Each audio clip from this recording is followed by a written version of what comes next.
First of all very congratulations. Thank you. అంటే ఇక్కడ ఇది కమిటీ కుర్రోళ్ళు అంటే ఫస్ట్ పేరు విన్నప్పుడు ఏమనుకున్నాం కానీ టీజర్ చూసిన తర్వాత దీంట్లో అంతకు మించి అనిపించే కంటెంట్ ఉందని అర్థమైంది. అయితే యాక్చువల్గా ఇదంతా కూడా ఒక గోదావరి స్లాంగ్లో జరుగుతున్న ఒక కథ అని మాకు అర్థమవుతుంది. అయితే రీసెంట్గా పవన్ కళ్యాణ్ గారు పిఠాపురం నుంచి పోటీ చేసినప్పుడు ఆయన చెప్పారు ఇండస్ట్రీ మొత్తం ఇక్కడికి వస్తుంది, మొత్తం ఇక్కడి నుంచి జరుగుతుందని చెప్పి.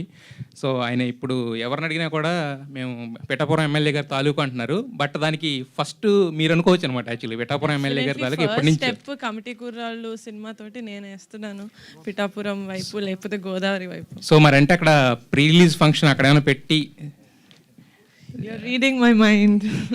పవన్ కళ్యాణ్ గారిని You're reading my mind. ఉంటుందా? అయితే వస్తున్నారా? వస్తున్నారు. ఇంకా దాంతో ఆలోచించలేండి. ప్రస్తుతానికి టీజర్ దగ్గర ఉన్నాం కాబట్టి నెక్స్ట్ ట్రైలర్ ఉంది. Will see. రీడింగ్ మైండ్ ఉన్నారు కదా, ఏదో మైండ్లో ఉండుంటుంది కదా. రీడింగ్ మై మైండ్ నేను అనుకుంటున్నాను, నేను అనుకునేది మీరు అనుకుంటున్నారు అంటున్నాను. ఎస్. అయితే యాక్చువల్గా ఇప్పుడు ఇందాక మొత్తం మన ఎగ్జిక్యూటివ్ ప్రొడ్యూసర్ రమేష్ గారు చాలా చెప్పారు.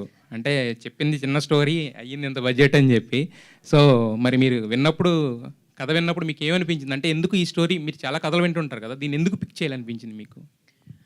అంటే డెఫినెట్గా నేను ఫస్ట్ టైం విన్నప్పుడు నేను ఆంధ్రాలో పుట్టలేదు, నేను హైదరాబాద్లో పుట్టాను. నాకు ఆ భాష అంటే నాకు ప్యూర్ తెలంగాణ ఎలాగైతే అర్థం కాదో అలా ప్యూర్ గోదావరి యాస కూడా నాకు అంతగా అర్థం కాదు. అంటే అంత ఫ్లూయెంట్గా నేను పట్టుకోలేను.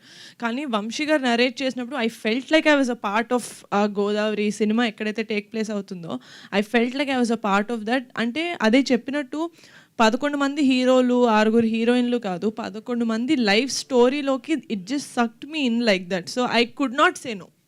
నాకు నో చెప్పే ఆస్కారం లేదు ఇంకా, because it was such a good narration. నేను మీకు ఆల్రెడీ చెప్పాను, it was a very good narration.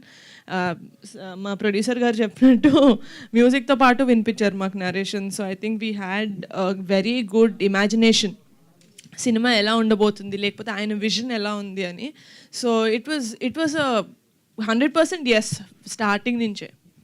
అయితే యాక్చువల్గా ఏంటంటే ఇది సినిమా కింద వచ్చినప్పుడు ఏంటంటే ఒక కొత్త డైరెక్టర్ నమ్మి ఇంత ప్రొడక్షన్ అంటే ఒక చిన్న రిస్క్ అయితే ఉంటుంది. అదే వెబ్ సిరీస్ అంటే మీరు ఆల్రెడీ ఇంతకుముందు హిట్స్ ఇచ్చారు కాబట్టి పెద్ద రిస్కే ఉండదు, రిస్క్ టేకింగ్ తక్కువ ఉంటుంది కదా ఫ్యాక్టర్.